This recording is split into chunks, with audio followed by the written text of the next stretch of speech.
Mishnah tells us on page 24b, אין קוראים ולא חולצים והם עברים, אלא קרוביו של מת והם עברים אלא על מיטה זקופה. Here we continue with the law of mourner, meaning the Mishnah is not specified on time. Later we understand that it's about Chol HaMoed, the intermediate date, and that's the way Rabbeinu Asher, the Rosh, tells us in a practical halacha that one may rend his garment over the death during the intermediate days of the festival, only when rending the garment require according to halacha. So we don't have this idea of omdim b'shura, stand in the line to comfort the mourners. We don't have this seudat havra'ah, meaning the preparation of the meal for the mourners as we are doing in a regular case. Chalitza, or taking off the part of the shoulder, as we learned, they used to do it in those days. It only applies to Krovav Shel Met, the immediate family. So there is also, the Rosh said, it's a discussion about Hamakom Yenachem, to give a word of comfort. May God comfort you among the other mourners of Tzion in Yerushalayim, if you do that or not. The Rosh bring the Ravid. The Ravid said that specifically in the intermediate days, and specifically Krovim, the immediate family. He bring also Yerushalmi that said that nowadays we don't have the overturn of the bed, Kfiyat HaMita. So again, in a practical halachot, if you have a death of a person, like in our family it happens when I was a child, my late grandfather passed during the intermediate day of the festival. So the Rosh said several things. Number one, he said that we do have the idea of rending the garments on Chol HaMoed, but it's only for father or mother. We explained yesterday and day before yesterday that within the framework of the 7 immediate family members, we categorize father or mother as the first one and separated them from the others, which is brother, sister, son, daughter, and spouse. Number 2, we do have some form of seudat havra'ah, which means some type of meal, but he referred to a different minhagim, different customs. There are some who does that Beit HaChayim, within the cemetery. There are large cemeteries that does that. They have a chapel, they have a place, but they have some type of meal upon completion of burial, which means, for example, if it's a Chol HaMoed, there are some who have the minhag to tear the garment, to rend the garment, and have part of the funeral, and then you wear another garment for the festival, and then they do Sudat Abra. There are those who does that. There are others, like the Yerushalmi said, you do not have any type of Sudat Avra'ah, any type of meal in Chol HaMoed. He said the same thing in Chanukah. You do not do, Yerushalmi said, a Sudat Avra'ah. The Rosh also, again, we're not going too much with that because he wrote extensively over that, but he said, in very short, that when it's come to Shmu'ah Krova, you hear something in a close, in a proximity, in a Chol HaMoed, so it's he bring a disputation if a person need to rend his garment or not. He said the big question is when exactly you heard the news and how close it is to the time of passing. We always say that if it's in a framework of aninut, which I believe that each of you remember what is onen. Onen is the category between the passing and burial. So that's applied the tearing garment and rending garments. But soon you see a discussion what happened if someone with the framework of the 7 immediate family heard about the news and it's already after completion of the burial, but it's doing the Shiva, if he still need to rend his garment or not. Let's go to the Gemara, page 25. Yes, we did the Mishnah yesterday. We just want to catch up with those who miss yesterday. 25. So the Gemara asks, "Va'afilu chacham?" You're speaking about any deceased, including what? The Torah sage, as you know, we mentioned that day before yesterday and yesterday, V'atanya chacham shemet kol krovav. If you have a Torah scholar that is a teacher, everyone is considering his relatives. And we explain, what does that mean? Hakol krovav sakeratach. You meant to say that everyone is part of his 7 immediate family? That's biologically incorrect statement.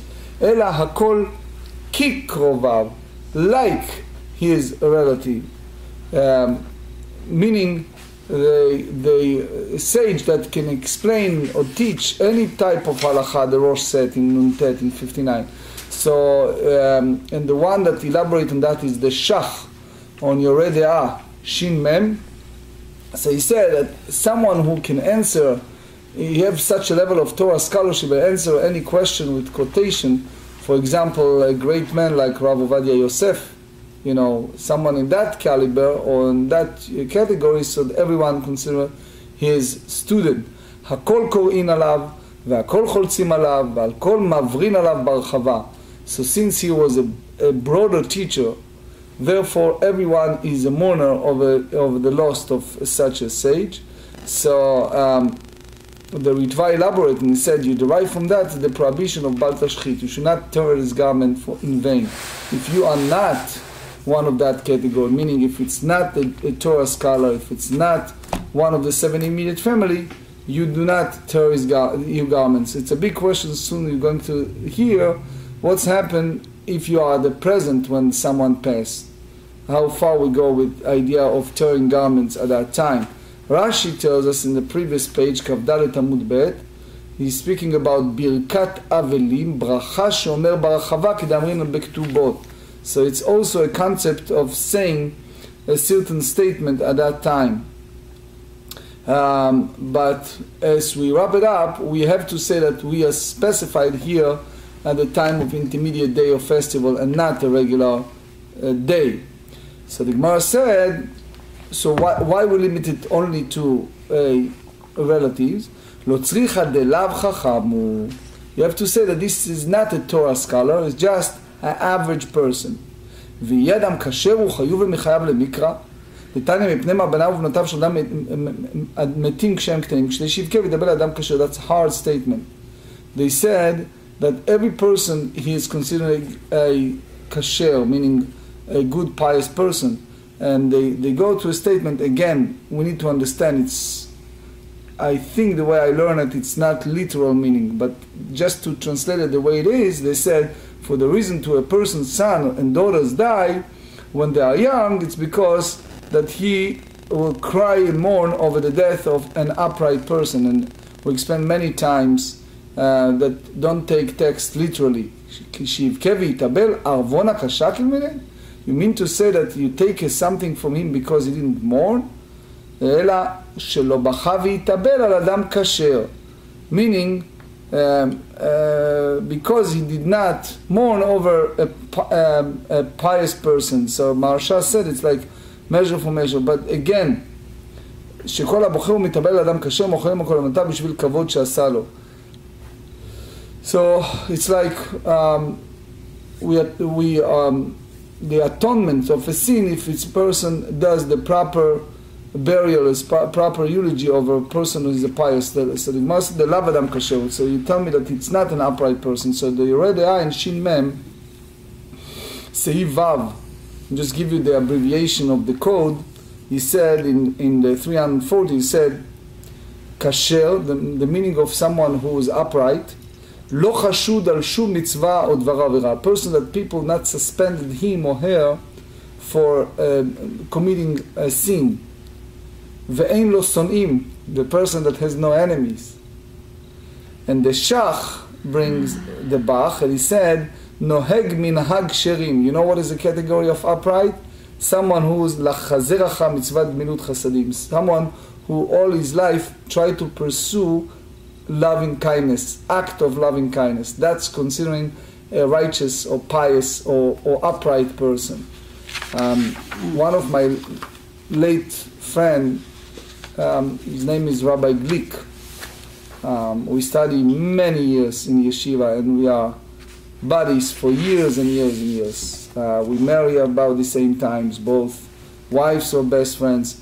He, for no reason, one day stood up, walked, and passed. It's very hard to understand. It was the early 40s.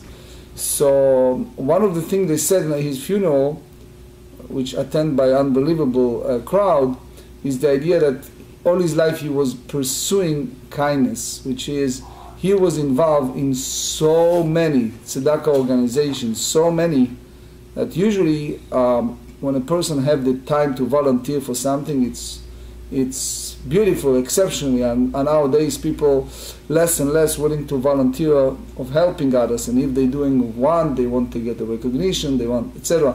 He was involved in every avenue of volunteering, despite the fact that he has 7 kids and more to do. So that's considering kasher. The Mechaber said, the author of the code said, Minhag Ashkenaz, the Ashkenazim have the minhag only for parents. You do this type in the intermediate days, that you tear your garments. But the Rosh, Rabbeinu Asher, bring the definition of kasher. What does that mean? Upright. And the Rosh said, Hakol chutz mimumar la'avodah zara. He said, only a person who pursue idol worshipping, that's considering not upright person. But it's a big to do among the rabbis, and we later deal with practical halachot, how far you say the person need to tear his garment. One of the fear the rabbis expresses is, we'd like to have a minyan, we'd like to have the quorum for many reasons.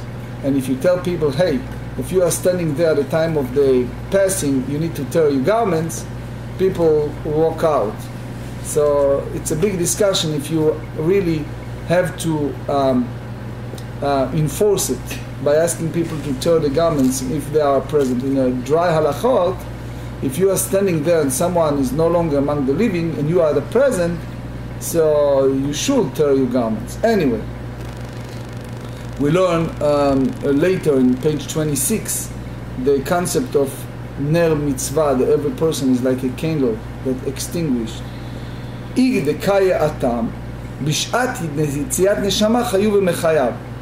said that even a person is not one of the 7 immediate family, if you are the present of a passing of a person, you should tear your garment. The Tanya Rabbi Shimon ben Elazar Omer, העומדת על המת בשעת יציאת נשמה חייב לקרוע. He hold that even the person is an upright person and you are not one of the 7 immediate family, but you are the present when that happened, you have to tear your garments. So again, as we said, the code put a framework, and he said it has to be a person that not purposely or publicly violate Torah laws, a person who not persuades others to do something against Torah. So that's considering by dry law a upright person, and anyone who was at present must tear the garments. למה זה דומה? They give here a very hard comparison, and they said לרואה ספר תורה שנשרף שחייב לקרוע. By halacha, God forbid, if someone at the present, which happened during the Holocaust, that if you are the present when the enemies or whatever they are burn Sefer Torah, you have to tear your garments. Even on Chol HaMoed. So in that sense, we say that it's like a person is like Sefer Torah. But if you are the present, God forbid, of a burning Sefer Torah, you have to tear your garments. The same manner applies if you are the person who was upright and you are the present, you have to tear your garment. Ner mitzvah, Torah, or the light of candles is like the light of Torah. Again, the lo kayatam, the Gemara responded, said, bishat yetziat neshama. So again, if you heard the news but you are not at the present when the soul departure from the body. So again, we differentiate at that framework of time and present. Here are several stories that apply to that. Kinach nafshe de Rav Safra. When Rav Safra was no longer among the living, this is a very nice statement in Aramaic. Nach nafshe, his soul departed, which means we believe that the soul never died. It's just a departure for the next stage. From the spirit departed from the physical body. So it was a great sage by the name of Rav Safra. Lo kar'u Rabbanan alei. The sages did not tear the garments there. Why? Amrei, they said, Lo gamrinan minei. They said that he was not one of our teachers.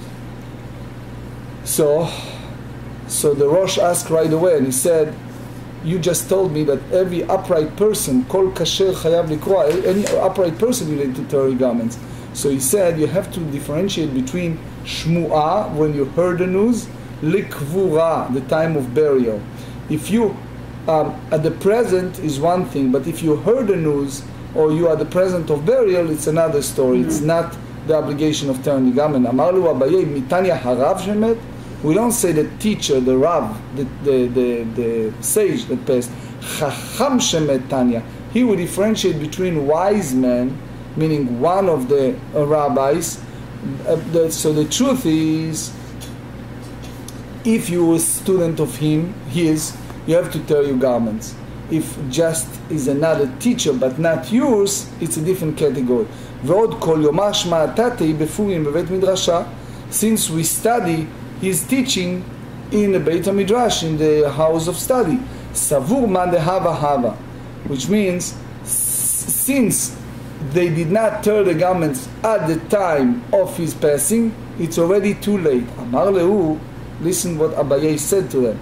Tanina, chacham, if it's a Torah scholar, if it's a sage, כל זמן שעוסקים בהספד חייבים לקרוא. As long as people occupy with giving eulogy for him, anyone there have to tear the garment. סבו למקרא לאלתר. So they said that they should tear the garment there, even it wasn't a time of eulogy. אמר לו אביי תניא חכם כבודו בהספדו. You know how you express your honor? By not be lazy, just by expressing the act of mourning and saying and be part of eulogizing him. That's the idea. So therefore they wait for the next speech or the next eulogy in order to express their sorrow. So Rashash asked you a question. He said, how do you compare Sefer Torah to upright person? He said Sefer Torah in a way is davar aved. What does that mean? It's horrible, but it's lost. The moment it's burned, it's over. You don't have it there. Versus when his soul departed, we believe that the soul never died. It's just a matter of getting to the next stage, from the stage of being occupied within the framework of body. They're now no longer among the living, but the spirit is still there. So he said, a famous story in the Tanakh, we read about the prophet Elisha and Eliyahu. So when the text said in the book of Kings that Elijah, so he went with the fire to heaven, so he tore his garments. So the explanation is, when it's come to losing a Torah scholar or a teacher, it means that you cannot communicate, you cannot see and hear. It is true that the soul, the spirit never died, yet it's in a way it's like the soul burned, because you are not anymore there to hear him. You don't have his physical presence. That's the point that they compare the two. Kinach nafshei de Ravuna. When Ravuna passed, savur le'oto ve'sefer Torah apuya. He was such a giant scholar that he thought to take a Sefer Torah and place it upon his bed. Amar lehu Rav Chizda milta de bechaye lo svir alei. So it means if it was a couch or bed that was Sefer Torah there, you cannot sit there at the same place in honor of the Sefer Torah. So so now when he's no longer among the living, you're going to do that. One time I saw him, the deceased, when he was alive, he wanted to sit on like couch, bed, yet it was somehow laying Sefer Torah. There can be many reasons. Can be about to be fixed or other reason. So, וכף פג-aaral, ואותיו ספר תורה ילהווה. So it means he took the Sefer Torah and placed it in a different location, and then he sit on a couch.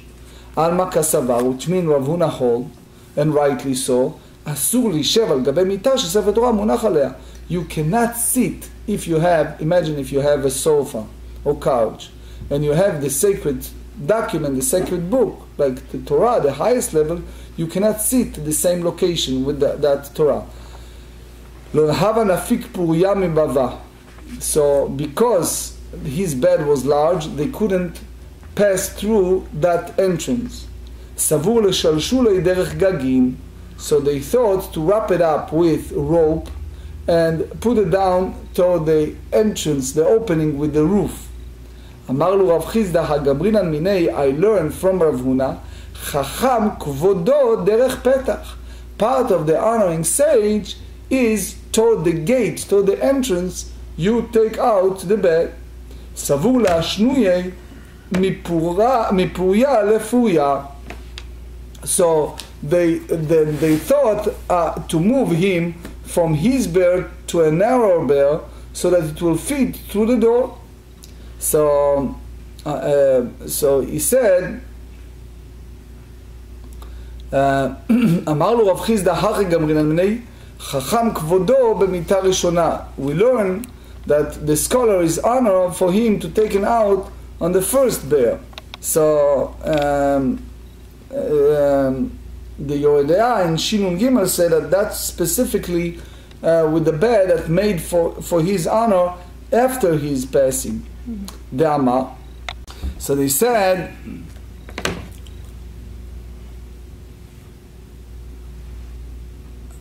אמר לו רב חיסדא, הגמרינן מיני חכם כבודו דרך פתח, סבור להשנוי מפוריה לפוריה. אמר לו רב חיסדא, הגמרינן מיני חכם כבודו במיטה ראשונה. אמר רב יהודה אמר רב, מניין לחכם שכבודו במיטה ראשונה?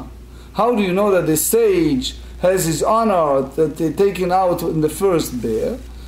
So you derive from the pasuk on the book of Shmuel, Samuel chapter 6, שנאמר in regards to the art of covenant, וירכיבו את ארון האלוקים אל עגלה חדשה. So they said, and they set the ark of God upon a new cart. So it means that that time when taking the ark to Yerushalayim, so King David had to had it placed back on the cart upon which it has been returned by the Philistines, and the Torah scholar is considered to be similar to the Ark of Covenant. So when they saw there was nothing else and they could do, parus bava ve'apkua. So they broke the doorway and took him through it. So then when he left, patach alei Rabbi Abba. So Rabbi Abba begins his eulogy and he said, Ra'u ya Rabbeinu shetishra alav shechina. Our sages deserve as worthy that the divine presence should rest upon him. So in a sense, it's like almost above the Ruach HaKodesh. So Ela shebavel garmali. The only reason he doesn't have the divine providence level is because he lives in outside of Israel, he lives in Babylon. Which means the divine providence is not rest upon even a giant scholar like him, since his location is outside of Eretz Israel. So Mativ Rav Nachman bar Rav Chizda ve'amri Rav Chanan bar Rav Chizda said, wait a second, you remember the story of Ezekiel? What did they say about Ezekiel? He lived in Babylon, and they said in the first chapter, Ayo ayad var Hashem el Yechezkel ben Buzia Kohen beretz Kasdim, that he was outside in the Kasdim. And you see that in the word of God appeared to him over there. Tafach le'abui besandalei. So his father tapped him with his sandal on his foot. So he wants to imply that he should display equanimity, right? Should be quiet. Amar le'ilava minalach, didn't I tell you? Lo titrud alma. Mai haya shehaya kvar. So I explained in my book, Be'ura Klomar Berashi Bashas, there is Rashi here. Rashi said, Klomar ha'ishata הווה ולא יותר. ויש אומרים כבר בארץ ישראל שרתה רוח הקודש. So what does that mean שהיה כבר, that it was? So he said that it was in the past, that either Ezekiel had it once and not later. In other words, you have a prophecy in the early stage but not there. Or he said that it means since it was already divine providence upon him before he left Eretz Israel, then it continued to rest upon him. So the Kuzari, the book of Kuzari, which is attribute to Bida Levi of 11th century, so he followed the first explanation of Rashi. He said that since that prophecy applies to the nation in a land of Israel, therefore for that purpose he had this divine providence. But again, in general, it's not rest upon a person when he is outside of Eretz Israel. I elaborate in my book. You're welcome to read more about this fascinating Rashi. Anyway, ki asku alaatam, when they bring to Eretz Israel his body, amru leRabbi Ami veRabbi Asi Rav Huna ate, which means they said that he's amru ki avina natam, when we are in Babylon, lo havana ledayu reishin minei, we cannot raise up our faces for his reverence, which means that Rav Huna was the head of generation, as Gemara said in Megillah 22, and therefore even a sages like Rabbi Ami Rav Asi cannot stand with his greatness of scholarship. Hashta atina nacha ata batrin, now we are living in Eretz Israel, he come after us, which means here he explained that these two great rabbis, Rabbi Ami and Rav Asi, was the greatest in Eretz Israel. So they said, since we are first here, we honor him over there in exile in Babylon, but now in Israel it's a different category. Anyway, so Amruleu, so they said Aronoba, his coffin is coming. Rav Huna, Rabbi Ami ורבי אסי נפוק, רבי הילה ורבי חנינא לא נפוק. Rabbi Hila nafak, Rabbi Chanina לא נפק. It's a big question why some yes, some not. The nafak, my ta'amei, why there are some people who escort the body. בתניא, ארון העובר ממקום למקום, עומדים עליו בשורה ואומרים עליו ברכת אבלים ותנחומי אבלים.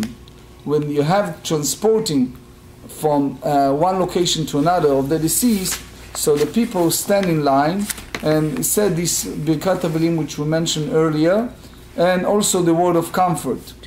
The lo nefak mai tama, why some did not do it. The tanya aron העובר ממקום למקום, if you're transferring from one location to another location to another location, etc., אין עומדים עליו בשורה ואין אומרים עליו ברכת אבלים ותנחומי אבלים. You don't do that because it's moved from one location to another, so you don't recite the mourner blessing, you don't do the consolation, etc. So kasha nadaris, so you have a contradiction between two brighter. Lokashia kan sheshildo, the first situation applies when the shildo, the skeleton of the deceased, kayemet, intact. Kan she'en shildo kayemet. The other one speak about the skeleton of the deceased now intact, so you don't have to observe the custom of mourning. V'Rav Huna shildo kayemet hava, delo nafak, lo saimu akame. The sage of Rav Huna, the skeleton was still intact, so they did not confirm for him that the skeleton was still intact. So, but they thought that he's not. Amrei heichen inchei. So they said, where should we bury him? So what is the most appropriate person to do it? Because the Gemara in Sanhedrin 47 said that you don't bury a wicked with the righteous the same location. You have to be careful which one you bury, because it's a big concept. Rabbi Lem, for example, another Rabbonim in their books expresses that the deceased is the same as the living. He doesn't have the eyes, the body form, but in our belief, there's still, for example, two enemies. We're not allowed to bury one next to the others. If two people are enemies during the lifetime, you don't bury them one to another. We have a case, some of you remember, I don't want to mention name, was a lady from our shul that married several times, 3 times, and the children from the first husband bury her next to the husband.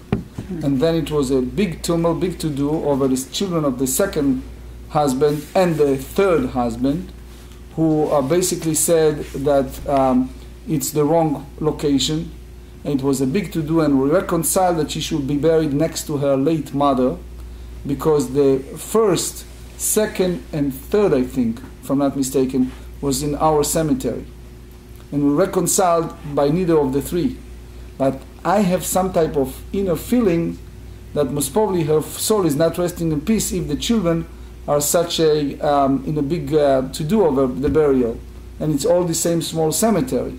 But the notion that I have at that moment is the idea that the soul is not resting in peace, since she and her first husband, according to some of the children of the second, was very abusive to her. So during the lifetime was like that. So after the passing, it's still, we don't bury one next to the others. Again, if they are enemies during the lifetime, we don't do that. So here, back to our subject. So he said, well, we should bury him in the proper resting place that the soul rests in peace. So they said, Rav Huna ribetz Torah b'Yisrael, since he was such a great sage that disseminated Torah to the people of Israel. Rabbi Chia ribetz Torah b'Yisrael, and Rabbi Chia also did it, disseminated Torah in Israel. So therefore, it's very proper to bury Rav Huna next to Rabbi Chia. So that's the idea. If you read more in the Tractate Moed, page 85, how great distribution. Nowadays, it's easy to see it because you have the internet. So the moment you put something in the internet, so you disseminate the Torah to the world. Right? Anyway, man me'ayele, so who will take him to Rabbi Chia burial's cave, as if you are fit to enter it. It was a special cave that they used to bury. Amarlu Rav Chaga, anai me'ayen le, I will do it. Deokamtei letalmudai ki have bar tamnei isrei shanim. So when I put together my learning when I was 18, and I never have experience of discharge, of seminal emission. So again, that's a category that the person, the Gemara said in Ketubot 46, that if a person have a thought of all kind of things during the day, when he's asleep, he may have this discharge. So therefore he was such a pure soul that he never had that. And I serve Rabbi Chia, and he know my pious acting. The Yom Achad, the tefillin. Look at the extreme example. He says, one day the straps of my tefillin turn around. So the unpainted side being turned outward. V'yativa le-40 tanita, that's to the extreme, is not a practical lachod, that he observed 40 fast days, as he acted in a way that neglectedly allowing the black side to face inward. Again, it's not something that it's as simple as this. The Mishnah Berurah clearly said in 27 that you don't fast for that, etc. It's not for a rule for public. Anyway, just want to show to the extreme act of piety. So he put him to a burial site. That's again, you see a fascinating story. Yehuda, the oldest son of Rabbi Chia, was buried to the right side of his father. V'Chizkiya, and the youngest son, mismalei, on the left side. Amar li Yehuda leChizkiya, kum miduchtech, delav orachara dekaim ravuna. It's not proper to wait for Ravuna to be buried. Ba'adei dekaim kam, ba'adei amuda denura. So they saw a pillar of fire when that happened. Chazer Rav Karad it. So Rav Chaga saw the fire, and he was like frightened. He was scared. So he said, Zakfel Aronei. He placed the coffin, Venafakata, and he left. V'hayed lo inash, anash mishum zakfel aronei Ravuna. So they said because he set up Rav Huna coffins as protection for himself, he wasn't burned. Again, this is one of the brighter that it's hard to explain it literally, but in a literal, very dry explanation, it's because the merit of burying Rav Huna protected him from the punishment of pulling out the deceased Chizkiah from his resting place. Again, there are even those who explain that his Rav Huna coffin stood there stand forever. Again, it's the Ben Yoyada. It's one of the greatest books that goes behind the simple explanation of what exactly happened. We just explain it in the way it's written. Kinach nafshei de Rav Chizda, when Rav Chizda passed, savu leotu v'sefer Torah purei. He was such a great sage that they thought to place a Torah scroll on his bier. In Europe, it was a well-known minhag to put within the coffin sacred books that needs to go to Geniza. When Rabbi Chazkel Levinstein, the great Rosh Yeshiva in Israel, passed, they took his writings, his Torah scholar writings, and placed it with him. So it's one of the honors to do it. You don't do it for just a person, you do it for giant scholar. אמר לו רבי יצחק מילתא דלרבי לא סביר עלי. אנא נקום נעבד לי. Since he didn't hold when he was alive to do such a thing for his teacher, you don't do it for him. So then, after he was buried, and they tear the garments for him, as we said, when a Torah scholar passed, everyone needs to tear the garments. Savu de lo mishlal kir'ayu. So they hold that you should not put the, the sew, the torn garments back after the period of mourning finished. אמר לו רבי יצחק ברמי חכם, כיוון שהחזירו פניהם מאחורי המיטה, שוללים. So since it was temporary rending the garments, they can stitch it back, put it back. But again, in very general terms, for a Torah scholar, we treat it differently than others. Kinach nafshau de Rabba bar Huna v'Ram Amnuna, these two sages, askinu le'atam, so they took them both up there, meaning to Eretz Israel. 25b, Kimatu agishra, so when they reach the bridge that could cross only in a single file, Kamu gmalei, so the camel carrying the two sages stood in the places who could not cross the bridge.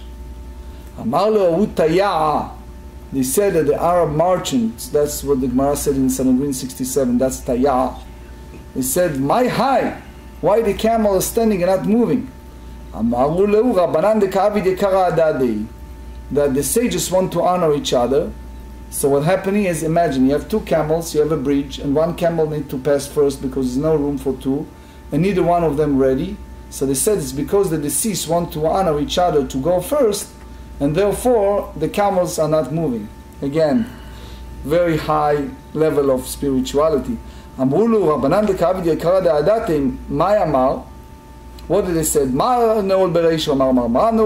Each one of them said, you will go first. You will go first. They're entering the land of Israel. That the Arab merchant said that Rabbi Bar Huna should go first. Why? Because he was a great man and he also the father. Because Rabbi Amnuna is not the same category. That's the Arab merchant said to them. Chalif gamlei de Rabbi Bar Huna. So he turns while they're talking. The camel of Rabbi Bar Huna really went first. Natur kachei v'shinei da'utaya. So because that our merchant interfered or said such a statement, they said again, it's hard to comprehend what exactly happened and how it happened. But literally speaking, because he belittled the honor of Rav Huna, he lost his teeth. He lost his teeth at that time. Again. The big question is why he was punished, etc. It's either because he interfered or he belittled one of them, etc. It's a lot of explanation what exactly happened and why. So one of the sages started the word of eulogy, and he says, Geza Yeshishim. the students of the elders, which in Judaism we respect tremendously the elders. Alei mi Bavel, he came from Babylon.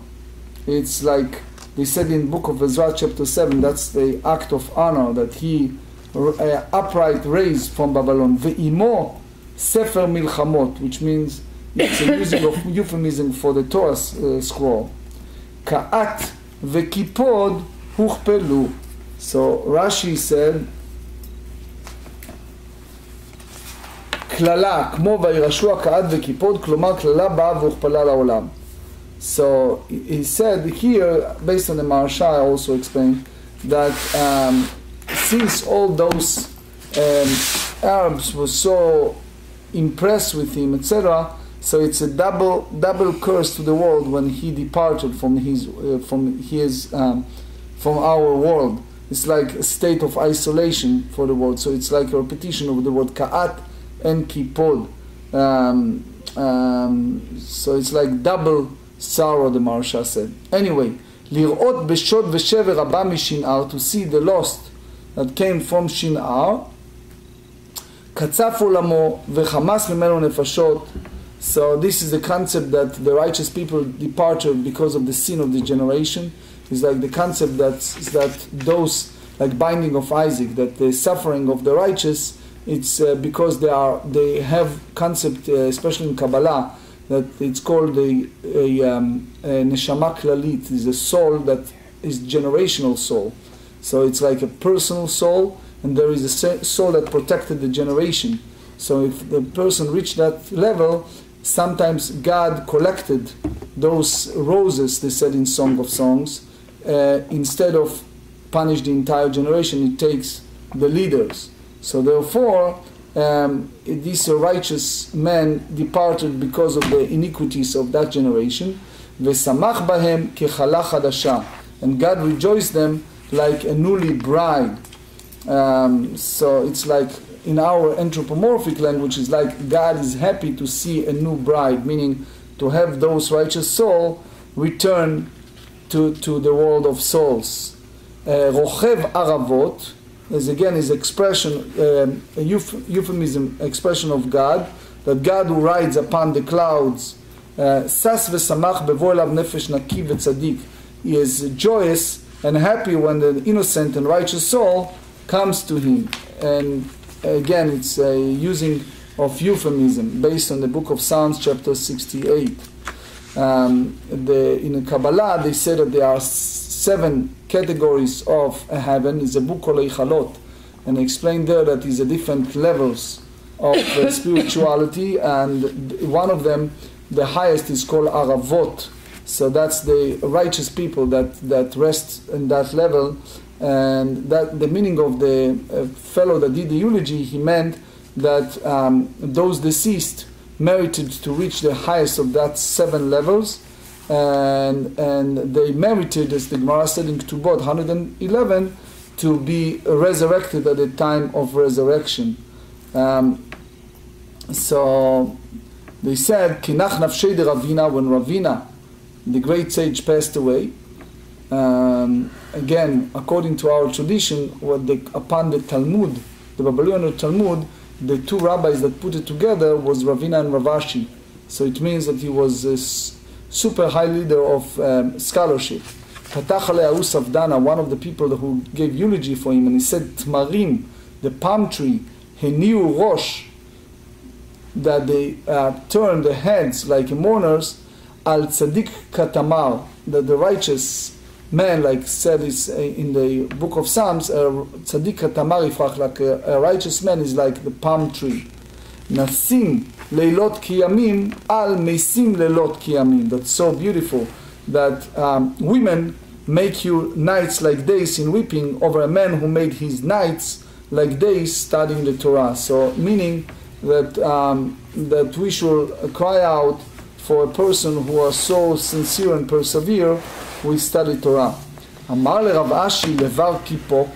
So Rav Ashi said to Bar Kipok, who is a well-known person that does eulogy, Hu Yoma Maya Mart.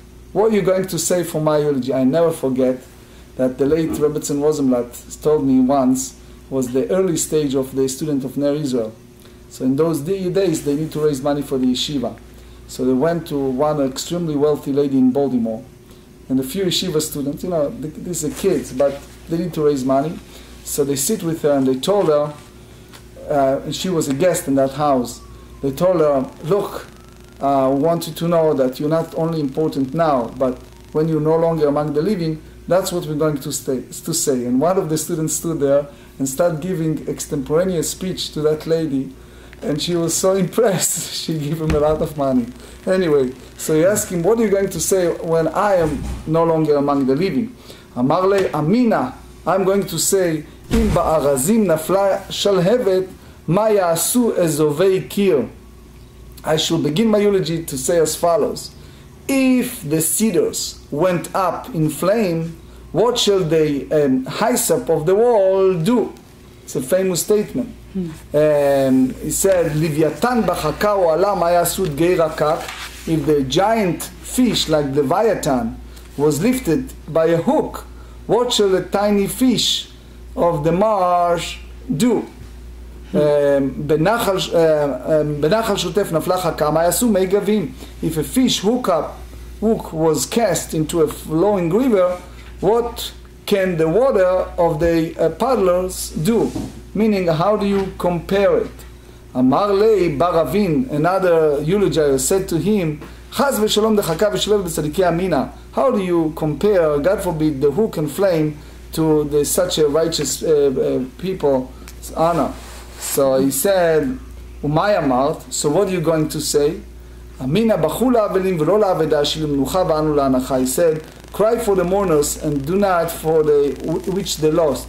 Why? Because the soul of Ravina has gone to his internal rest, while we, the mourners, are left with our side. Which means we are the people who lost, because the Arot Vash said that when a person like that passed, people should examine the ways they do teshuvah to feel the loss of the scholar, because he is now resting in peace, but we left as a mourner without leadership. So Rav Ashi was offended by this word of praise, and again, it's not clear if it's a literal, the feet turned inward and became crooked. So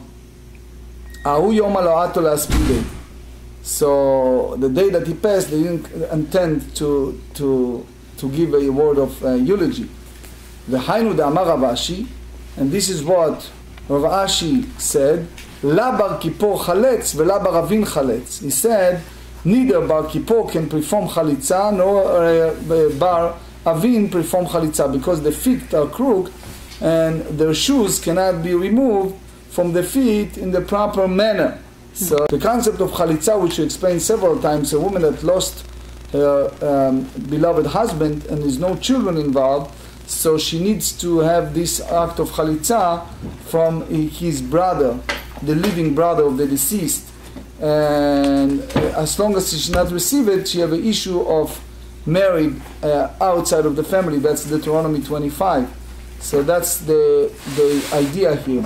Rava Ki'ava leDiglat, when he came to the Nahar, it's called Tigrit River in Babylon. Amar le'lev Ravin kum eima milta, which means say something that I passed to this dangerous water that might be swept away by the water. Ka'ei. So Ravin said, ve'amar ba'u rov shlishit, and Rashi said here, Yisrael nikret shlishit, אצלנו אמר לקום המומילתא, כלומר בקש רחמים. So he asked him at a time like that, time of great stress, to ask for God's mercy. במים זכור ורחם תהינו מאחריך כי אישה מבעלה, אל תזניחנו כאות מי מרה.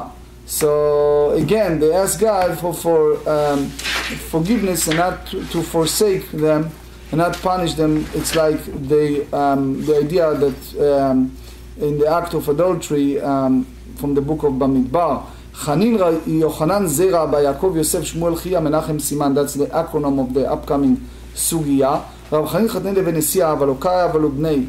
Barachamei v'avulei. You have no children, so you pray and you have children. How yomad avalei nach nafshi. So unfortunately, the day that he have a child, the son, he passed. So patach alo safdana. So the mourner, the eulogizers come and he said the words simcha letugana epcha sason v'yagon nidbaku bet simchato nenach bet chaninato avad chanino. So he said, and it's like a mixture of bitter sweet. He dreamt about child, he have a child, yet he's not merited to see the child because he have a continuation, but he's no longer among the living. So asikulei chanan al shmei. So the name, the child, over the father's deceased, which means they use the same name as the father because he's no longer among the living. So the people who survived named the child after the late father. Kinach nafshei de Rabbi Yochanan patach le Rabbi Yitzchak ben Elazar. Kashe ayizeh liYisrael. Ayom liYisrael. This day is very hard for our nation. כיום בו השמש בצהריים. דכתיב והיה ביום ההוא והבאתי השמש בצהריים. ואמר רבי יוחנן זה יומו של יאשיהו. The king Yoshiyahu, that was a righteous king, was killed. So it's the demonstration that the most righteous person of the generation is described as the son. כי נחנף של רבי יוחנן יתיב רבי עמי 7 ו30. Even he wasn't immediate family, he mourned 7 and 30 days. אמר רבי אבא ברי דרבי חייא ברבא, רבי עמי דאבד לגרמהו דאבד. What he did is by himself. דאחי אמר רבי חייא ברבא אמר רבי יוחנן אפילו רבו שלימדו חוכמה אינו יושב עליו ליום אחד. So basically the time of mourning, it's one day, it's honoring the teacher. And part of the day is like all the days. The code said in Shina in Dalet. כנח נפשי לרב זרע פתח עליו סבדנה. ארץ שינר הרב ילדה ארץ צבי גדלה שהאוי נעלה כי איבדה כלי חמדתה. So כנח נפשי לרבי אבאו אחיתו עמודה דקיסר מאיה. So again, we need to understand it, but in general, in the literal, the pillar of Keisarei, his city ran with water as they were shedding tears over him. The Rabbi Yossi shafu marzevei ציפור הימה. The Rabbi Yaakov התחמו כוכבי ביממה. The Rabbi Yassi יקרו כל עיני. The Rabbi חייא נחיתו כפי דרונה מרקיע.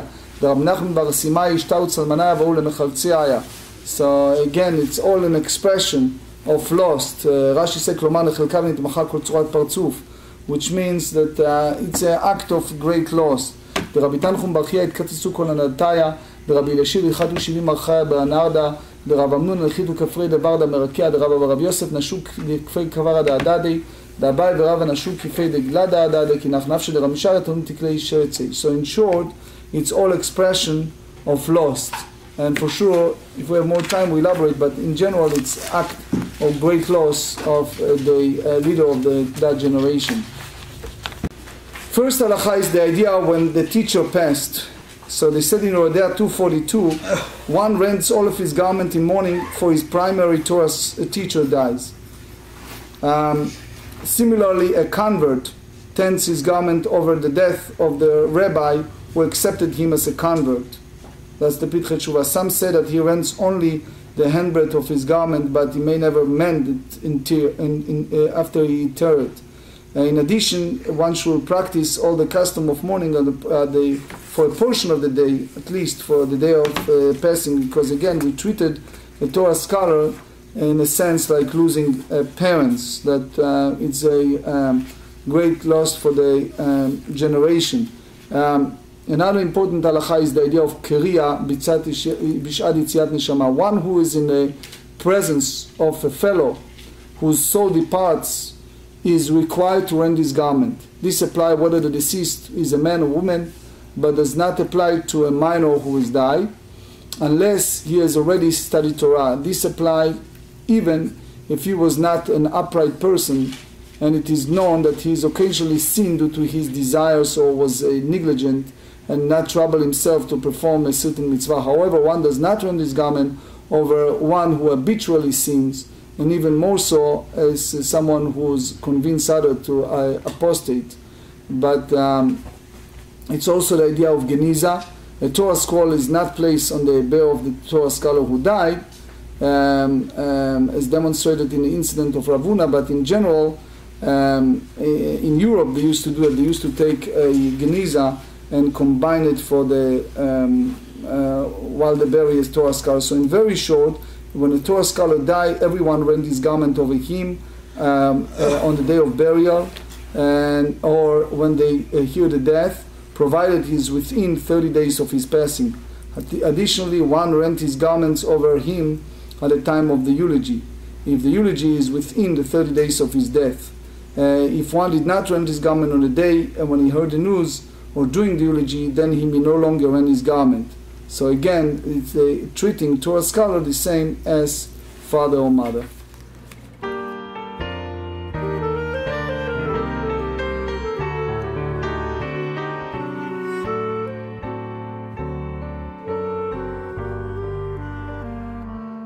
ויחם לשולוים מלאכי השולוים מלאכי